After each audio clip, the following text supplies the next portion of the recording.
Bring that child into my restaurant one more time, and you'll never work another shift in this town." The words hit Emily Carter harder than the cold rain hammering the windows of Miller's Diner. Every customer at the lunch counter went silent as 48-year-old owner Frank Miller pointed toward the door, his face red with anger. Emily stood beside a table with a coffee pot trembling in one hand. Her pale blue uniform stretched over her full-figured body, while her 5-year-old daughter Lily slept beneath Emily's coat in a booth near the kitchen. "My babysitter cancelled, Mr. Miller. I called everyone I know," Emily said quietly. "She hasn't bothered anyone." Frank laughed without humor. "That's not my problem. Customers come here to eat, not watch you drag your problems to work." Emily felt every pair of eyes turn toward her. She knew that look. At 29, she had spent years being judged before people bothered learning her name. Too big, too poor, too ordinary, too much trouble. Her ex-husband had used almost the same words when he walked out 2 years earlier. But Emily had learned something since then. Humiliation could hurt her, but it would not make her abandon her daughter. She placed the coffee pot down carefully. "Then let me finish my shift. I need the money, and Lily needs her medicine picked up tonight." "You're finished now?" Frank snapped. "Take off the apron." Outside, across the rain-soaked parking lot, a black Cadillac Escalade had stopped beneath the grey afternoon sky. The man in the back seat had been watching through the diner window. His name was Vincent Moretti, 36 years old, wealthy enough to own half the commercial block, and feared enough that men who controlled entire neighborhoods lowered their voices when saying his name. Vincent was a mafia boss, disciplined, calculating, and notoriously difficult to read. Since his younger brother's betrayal had nearly destroyed his organization 3 years earlier, trust had become something Vincent treated like a loaded weapon. He had come to Miller's Diner for a private meeting that should have lasted 10 minutes. Instead, his attention remained fixed on the woman inside. Not because of her body, not because she was crying. She wasn't. He noticed the way Emily swallowed her humiliation, walked to Lily, and gently tucked the coat tighter around the sleeping girl before removing her yellow apron. She protected the child's peace before defending her own dignity. Something about that made Vincent open the SUV door. "Boss," his driver called. Vincent stepped into the rain without answering. Inside, Frank grabbed Emily's final paycheck from beneath the register and tossed it onto the counter. The envelope slid to the floor. Emily stared at it for one painful second before bending down. "And don't expect a reference," Frank added. A few customers looked away. Nobody intervened. Emily picked up the envelope, lifted Lily into her arms, and whispered, "It's okay, sweetheart. Mommy's got you." Then she walked outside into the downpour. Within seconds, her hair was soaked against her cheeks. Lily stirred weakly against her shoulder. Emily had barely $23 in her purse, rent due Friday, and now no job. Still, she tightened her arms around her daughter and started toward the bus stop nearly half a mile away. Then she saw a tall man dressed entirely in black walking toward her through the rain. Vincent stopped several feet away, water running from his dark hair onto his collar. Emily instinctively held Lily closer. "If you're from the restaurant, I'm already leaving," she said. Vincent's expression changed almost imperceptibly. "I'm not from the restaurant." Behind them, Frank appeared beneath the diner awning. The color drained from his face the instant he recognized Vincent. "Mr. Moretti," he stammered. Emily glanced between them, confused. Vincent never looked away from her. His eyes dropped briefly to the sleeping child, then to the crumpled paycheck clenched in Emily's wet hand. "He fired you because you brought your daughter to work?" Emily lifted her chin despite the tears gathering in her eyes. "I don't need anyone fighting my battles." For the first time that afternoon, something almost like respect appeared in Vincent Moretti's cold face. "Good," he said softly, Because I wasn't planning to fight your battle. He stepped past her and looked directly at Frank. I was planning to change who owns the battlefield. Frank froze. Emily did too. Then Vincent reached into his coat, pulled out his phone, and made one call. "Call my attorney," he said. "Tell him I want Miller's diner purchased today." Emily stared at him through the rain, certain she had misunderstood. Vincent ended the call, turned back toward her, and said the words that would change both their lives. "And before anyone offers you another job, Miss Carter, I want to know why a woman willing to work through this storm is the person everyone in that diner was willing to throw away." Emily Carter stared at Vincent Moretti as if the rain had somehow distorted his words. "You're buying the diner?" she asked. Vincent slipped his phone back into his coat. "I said I'm making an offer." "Because I got fired?" "No." His gaze shifted toward Frank Miller, who was still standing beneath the awning with panic written across his face. "Because I've been considering this property for months. He just gave me a reason to stop considering." Frank hurried into the rain. "Mr. Moretti, please. We can discuss this inside." Vincent turned his head slightly, and Frank stopped 3 feet away. "You had a woman working while her sick child slept quietly in a booth, and your solution was to throw them into a storm." His voice never rose, yet even the customers watching through the windows seemed to feel its weight. "There's nothing inside I need to discuss with you." Emily shifted Lily higher against her shoulder. "Mr. Moretti, whatever this is, I don't want revenge." Vincent looked at her again. That answer surprised him more than tears would have. "He embarrassed you in front of everyone. And if I become the reason he loses everything, what does that teach my daughter?" Emily replied. "That powerful people can destroy anyone who hurts them." For several seconds, Vincent said nothing. Men twice Emily's size rarely questioned him. This exhausted waitress, soaked through and holding a sleeping 5-year-old, had done it without trembling. Then Lily coughed against Emily's shoulder, and Emily's expression changed instantly. Vincent noticed. "She has a fever. It's just an ear infection. The clinic gave me a prescription." Emily looked toward the road. The bus was approaching in the distance. "I need to get to the pharmacy before 6.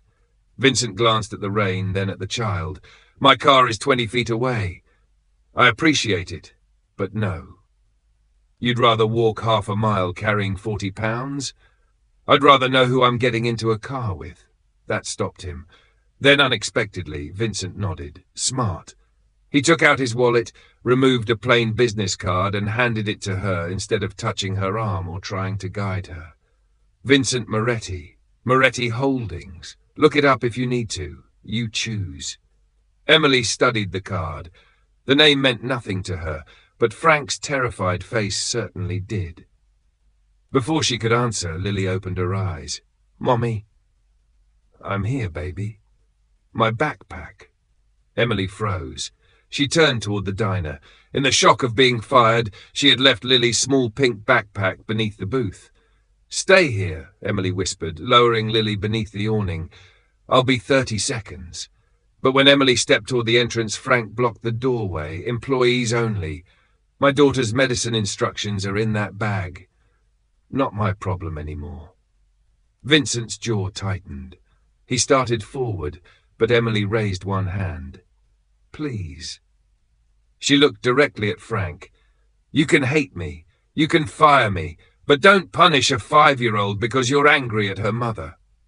Something shifted inside Vincent. She could have hidden behind his power. Instead, she stood on her own. Frank hesitated, aware of every customer watching, then disappeared inside and returned with the backpack. He shoved it toward Emily, but the zipper was open. A small plastic container fell onto the wet pavement. Emily gasped. Vincent moved first, catching it inches before it landed in a puddle. Inside were several folded receipts and a silver flash drive.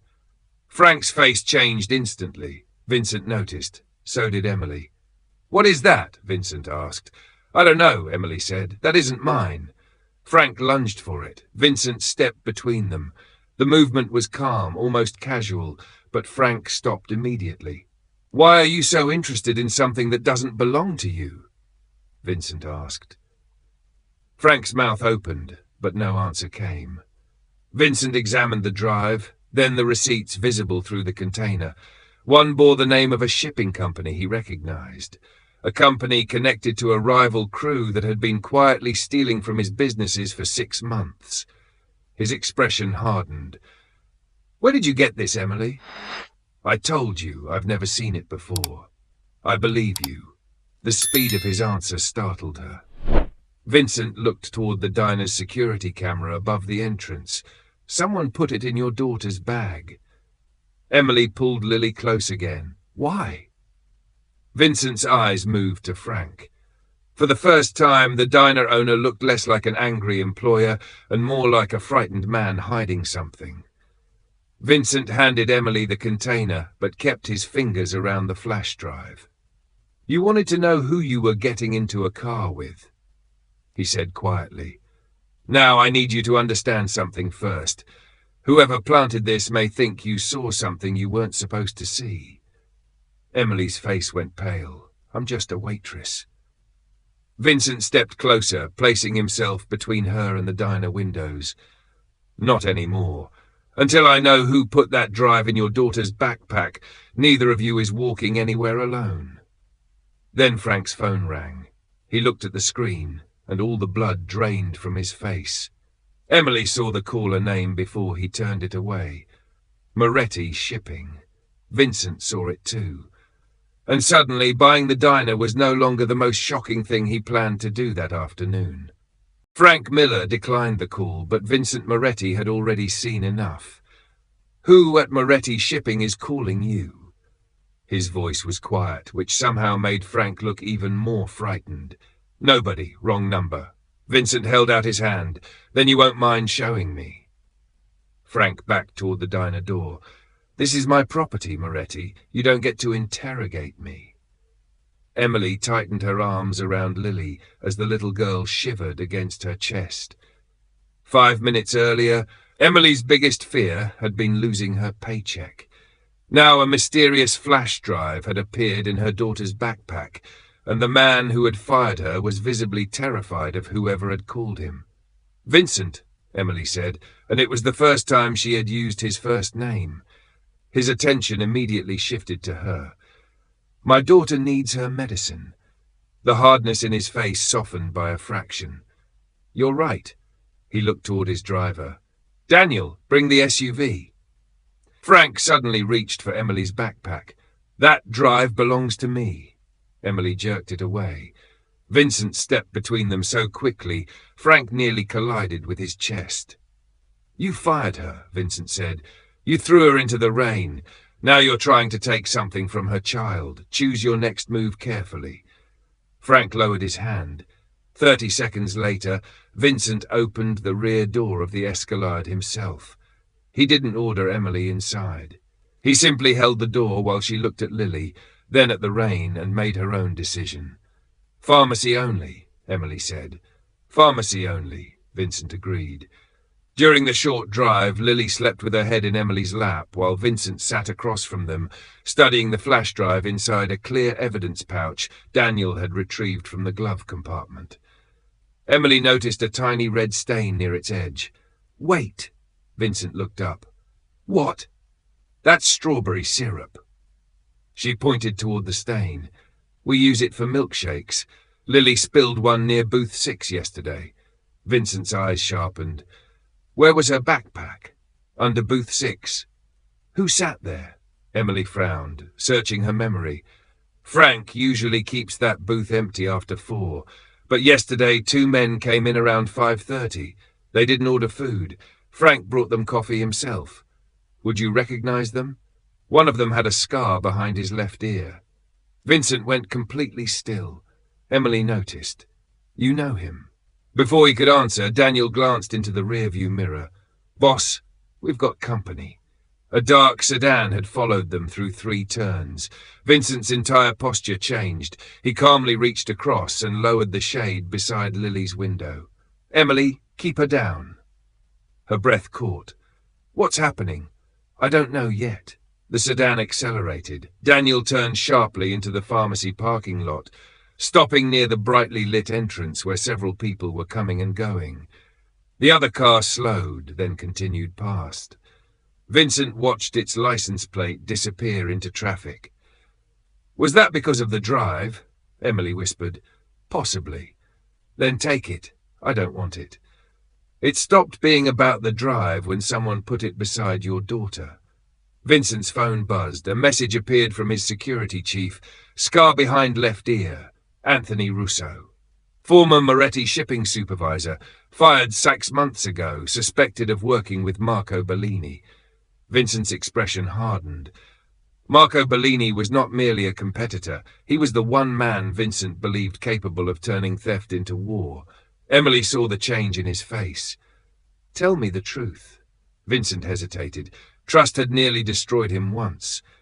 Every instinct told him to keep civilians outside his world. But Emily was already inside the danger without choosing it. The man you saw works for someone who has been stealing from my company, he said.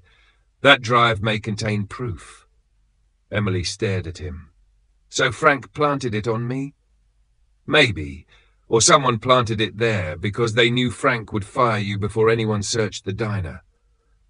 Emily's face fell as another realization struck. The security cameras. Vincent looked at her. What about them? Frank told me they stopped working last week. She swallowed. But yesterday, when Lily spilled the milkshake, I saw the red recording light above booth 6. Vincent immediately called Daniel. Get the diner footage before anyone touches that system. Emily exhaled shakily, but then her phone vibrated. Unknown number. She opened the message and stopped breathing. It was a photograph taken less than a minute earlier, Emily carrying Lily from the SUV toward the pharmacy entrance. Beneath it were 7 words. Give back the drive or lose your daughter. Vincent read the message over her shoulder. Emily's fear vanished beneath something stronger. She pulled Lily against her and looked directly into Vincent's eyes. They can threaten me, she whispered. They do not get my child. Vincent had spent years surrounded by armed men who claimed loyalty until money changed hands. Yet the bravest person he had seen all day was a waitress with wet hair, an empty wallet, and a sick little girl in her arms. He took off his black coat and placed it around Emily's shoulders, then positioned himself between her and the parking lot. They won't get either of you. His phone rang before she could answer. Daniel's voice came through urgently. Boss, we have a problem. Someone just erased the diner footage. Vincent looked back toward the road where the dark sedan had disappeared. All of it? Almost. Daniel paused. There's one clip left. Emily is in it. Vincent's eyes moved to her. What does it show? Another pause. It shows who put the flash drive in Lily's backpack. Who? Vincent asked. Daniel went silent for half a second. Frank Miller. Emily closed her eyes as Lily rested against her shoulder beneath Vincent's black coat. Somehow she had expected the answer, but hearing it still made her stomach drop. Send me the clip, Vincent ordered. Seconds later, his phone vibrated. The grainy security footage showed the diner the previous evening at 6:12 p.m. Emily appeared briefly in the background, carrying plates toward the kitchen. Lily's pink backpack sat beneath booth 6. Then Frank entered the frame, glanced around, crouched beside the booth, and slipped the plastic container inside. Emily stared at the screen. He knew he was going to fire me. Vincent looked at the timestamp. More than that, he planned it. Why me? Before Vincent could answer, Lily stirred. Mummy, my ear hurts. Emily's anger vanished instantly. She kissed her daughter's forehead. I know, sweetheart. We're getting your medicine. Vincent watched her walk into the pharmacy, still wearing his coat. He remained beside her instead of taking a phone call outside, and when Emily reached the counter, another blow came. It's $87.43, the pharmacist said. Emily opened her purse. $23. Her cheeks burned. Can I pick up part of it? Vincent quietly placed his card on the counter. Emily immediately shook her head. No. Emily, I said I don't want to owe anyone. Vincent studied her for a moment, then withdrew the card. Then don't owe me. He turned to the pharmacist. Charge me and give her a receipt. Emily frowned. How is that different? You can repay me when you're working again. His voice lowered. Your daughter shouldn't wait for medicine because you're protecting your pride. Emily looked down at Lily and finally nodded. I'll repay every $1. I know. That answer affected her more than charity would have. He believed her. 20 minutes later, they were inside a private office above Moretti Holdings, 6 miles from the diner. Warm lamps replaced the grey afternoon light, and Lily slept on a leather sofa beneath a blanket after taking her first dose. Emily sat close enough to touch her daughter while Vincent's security team examined the flash drive. He never asked Emily to leave the room. You said the truth, he told her. You get to hear it. Daniel connected the drive to an isolated laptop. Files appeared, shipping manifests, altered invoices, photographs, payment records. Vincent's face became colder with each one. Then Daniel opened a folder labeled VM. Inside were schedules detailing Vincent's movements for the next 3 weeks. Emily leaned forward. Someone's tracking you. Someone inside my organization, Vincent said. Daniel opened another document. A payment ledger appeared. Frank Miller's name was there, but below it was another name that made Vincent rise slowly from his chair. Dominic Moretti. Emily looked at him. Moretti? My uncle. Vincent's voice had lost all warmth. Dominic had stood beside Vincent at his father's funeral. He had defended Vincent during the betrayal that nearly destroyed the family 3 years ago. He was also one of only 4 people with access to Vincent's private shipping schedules. Your own family? Emily asked softly. Vincent stared at the screen. Apparently. Then Emily noticed something everyone else had missed. Scroll up. Daniel obeyed. Stop. She pointed at a photographed receipt. That handwriting. Vincent looked at her. What about it? Frank writes his 7s like that, a line through the middle. He fills out our produce orders by hand. She moved closer to the screen. But look at the dates. These payments started 8 months ago. Daniel nodded. So?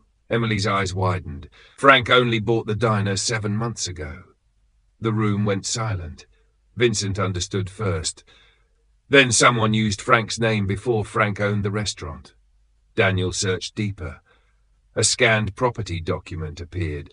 Miller's diner had not actually been purchased by Frank.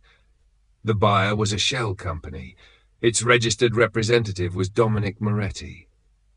Frank had been nothing more than the face behind the counter. The diner had been positioned near Vincent's shipping offices deliberately.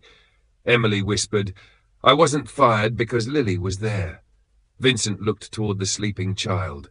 No. Frank needed me gone because I saw those men, and he planted the drive on you so if it was discovered you would look responsible. Emily's eyes filled, but she refused to let the tears fall. He used my daughter. Vincent crouched beside her chair instead of towering over her. Look at me. She did. What happened today was not because you were a bad employee, a bad mother, or a burden. You were targeted because you noticed something dangerous and kept showing up when they expected you to disappear. Emily's breath trembled. No one had defended her dignity that way in years. Then Vincent's phone rang. Daniel answered it, and his expression changed immediately. Boss, security downstairs says Dominic Moretti just arrived. Vincent stood. Alone? Daniel shook his head. No, he brought 6 men. Emily rose and moved instinctively toward Lily. Vincent stepped between the sofa and the office door. Lock this floor. A heavy click echoed through the hallway. Then another sound came from the laptop. A hidden video file had automatically opened. Emily turned toward the screen and froze. The footage showed Dominic speaking to Frank inside booth 6 the previous night. Frank asked one question clearly enough for everyone to hear. What happens to the waitress after we frame her? Dominic smiled at the camera he didn't know was recording. If she talks, take the child. The mother will do anything we want after that. Vincent's expression went terrifyingly still. But Emily didn't collapse. She walked to the laptop, copied the file onto her phone and slipped it into her pocket. "What are you doing?" Vincent asked. Emily looked at her sleeping daughter, then back at him. "Making sure they can't erase the truth twice." At that exact moment, someone began pounding on the locked office door. A familiar male voice called from the other side. "Vincent, open the door. We need to talk." Vincent moved in front of Emily and Lily, but Emily caught his wrist. "Wait." He looked down at her hand, then into her eyes. "What?" Her face had gone pale. "That voice. It's Dominic." Emily shook her head slowly.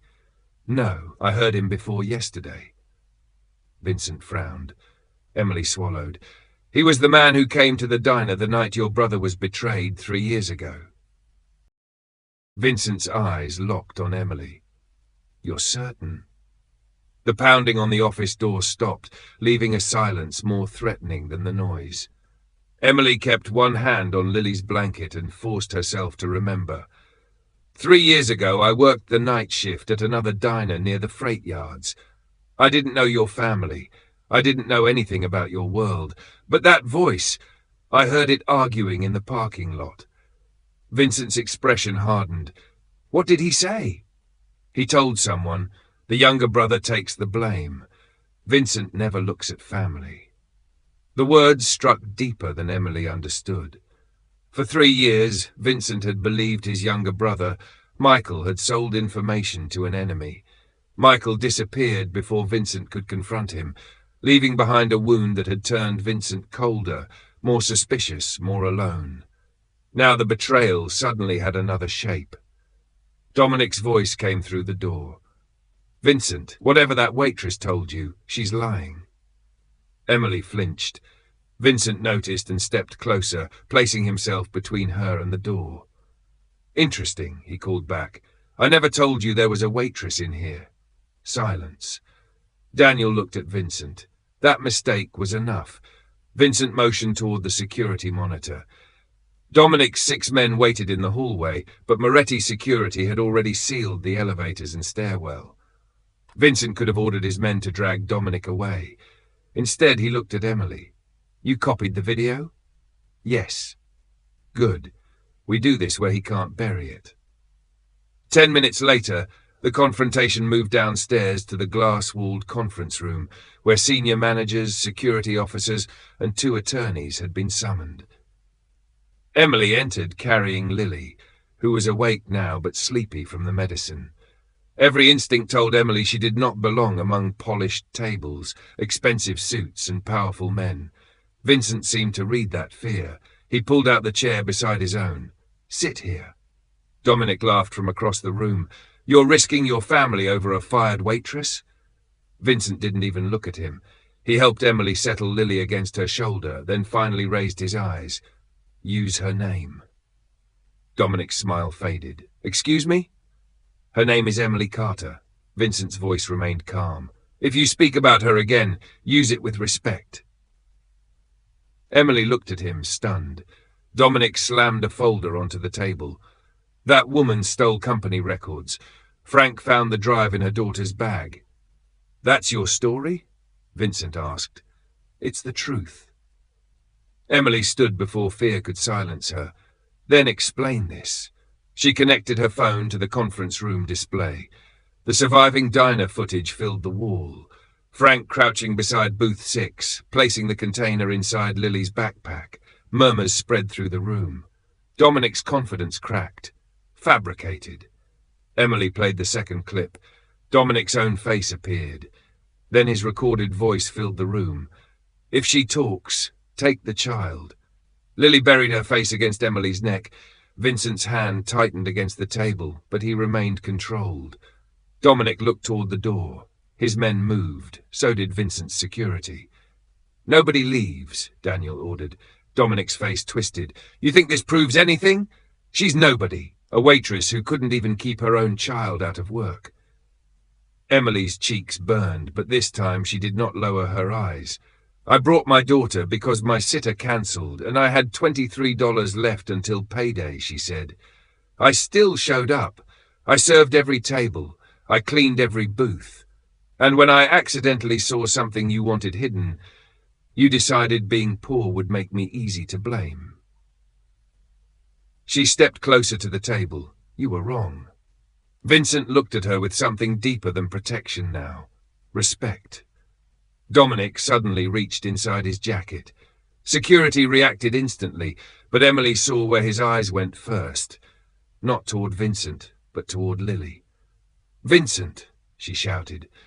She turned her body, shielding her daughter as Vincent moved in front of both of them. Daniel and 2 guards restrained Dominic before he could pull anything free. A small handgun remained secured in its holster as they forced his hands away from it. No shot was fired. No one was hurt. But the room understood exactly what Dominic had intended. "Take him out," Vincent said.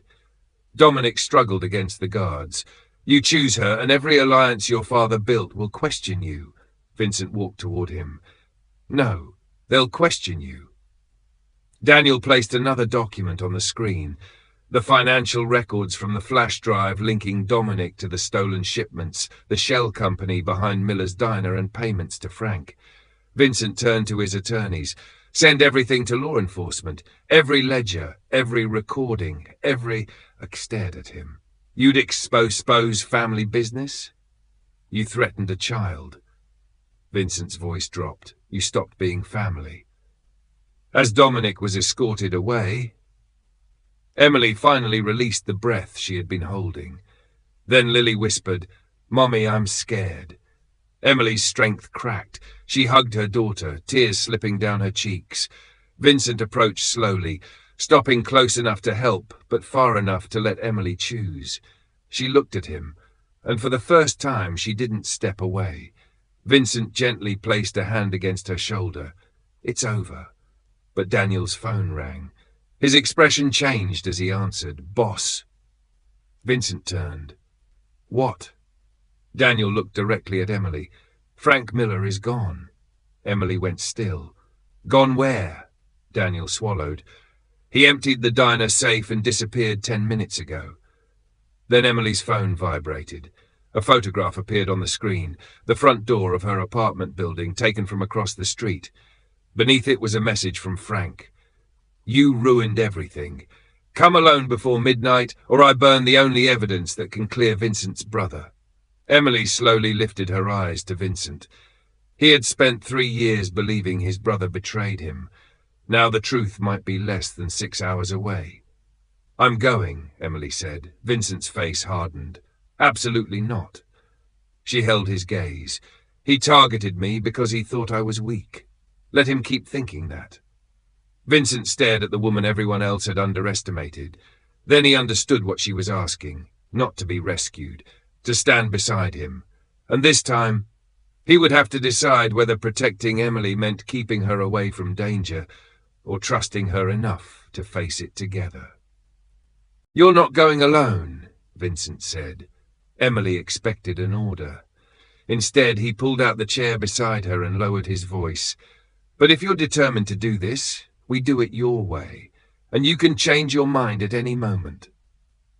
For the first time since the rain began, Emily realized Vincent wasn't trying to control her. He was trusting her. Lily would remain upstairs with Daniel's wife, who had arrived after hearing what happened, while Vincent's security team stayed out of sight. At 11:20 p.m., Emily and Vincent reached an abandoned warehouse near the freight yards, less than 2 miles from the diner where Emily had worked 3 years earlier. Sodium lights cast long shadows across the wet pavement. Vincent walked beside her, not in front of her, until they reached the entrance. "Scared?" he asked. Emily swallowed. Terrified. Vincent looked at her. "So am I." She almost laughed. "You don't look terrified." Years of practice. The admission was small, but Emily understood what it cost him. Inside, Frank stood beside a metal desk holding a laptop and a stack of old documents. "You brought him," he snapped. "You threatened my daughter," Emily replied. "You don't get to give me instructions anymore." Frank stared at the woman he had humiliated only hours earlier as if he no longer recognized her. "You ruined my life." Emily shook her head. "No, I lost my job and still didn't threaten anyone. You ruined your own life." Vincent said nothing. This was Emily's moment, and he let her have it.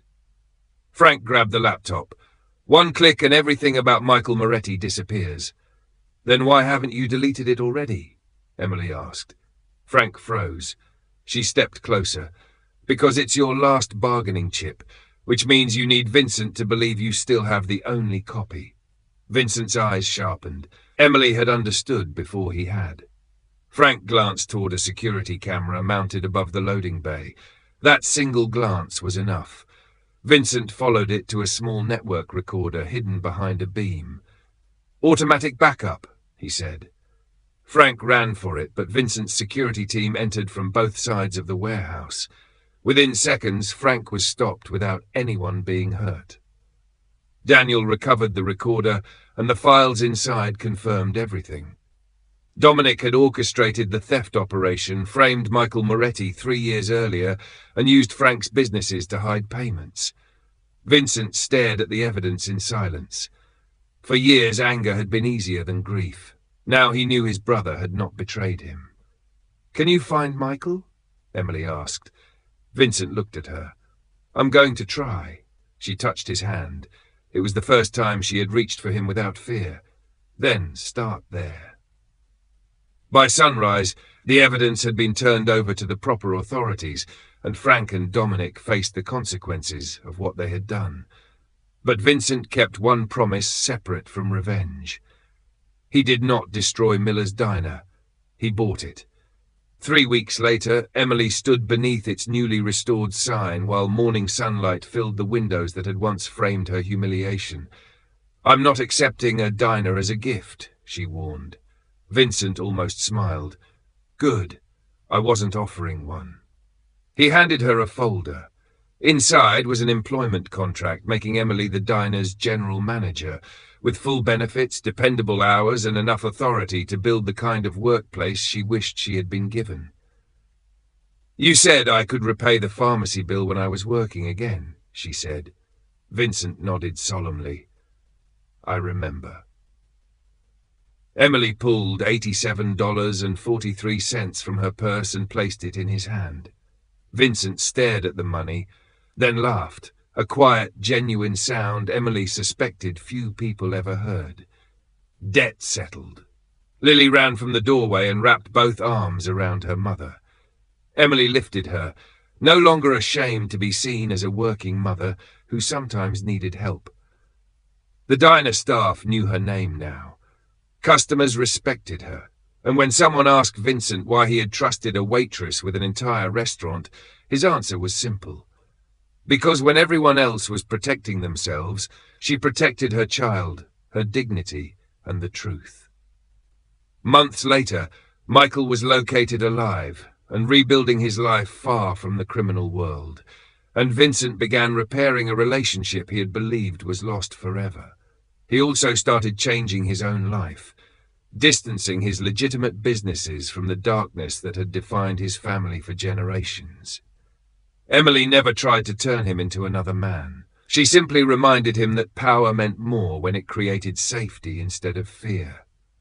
One evening after closing, Vincent found her standing beneath the diner's warm lights, Lily asleep in a booth with a coloring book beneath her hand.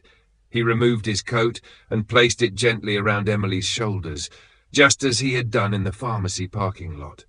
"You know I'm not cold," she whispered. "I know." "Then why do you keep doing that?" Vincent looked at her for a long moment. "Because the first time I saw you, everyone else was leaving you in the rain." He took her hand but waited until her fingers closed around his. "I never want you to believe you have to stand there alone again." Emily's eyes filled with tears, but this time they came without shame. She looked through the window at her reflection, a curvy woman who had once believed she needed to apologize for taking up space, and she finally saw what Vincent had noticed before she could see it herself. Courage. She had never needed to become smaller to deserve love. She had needed people who were big enough in heart to recognize her worth. And the feared mafia boss, who thought trust made him weak, discovered that choosing Emily and Lily had not cost him his strength. It had finally given that strength somewhere worth placing. So, what would you have done if you were Emily? Walked away from Vincent's dangerous world, or trusted the man who stepped into the rain when everyone else looked away? If this story moved you, subscribe to the channel for more stories about courage, unexpected love, and the people the world underestimates, until someone finally sees who they truly are.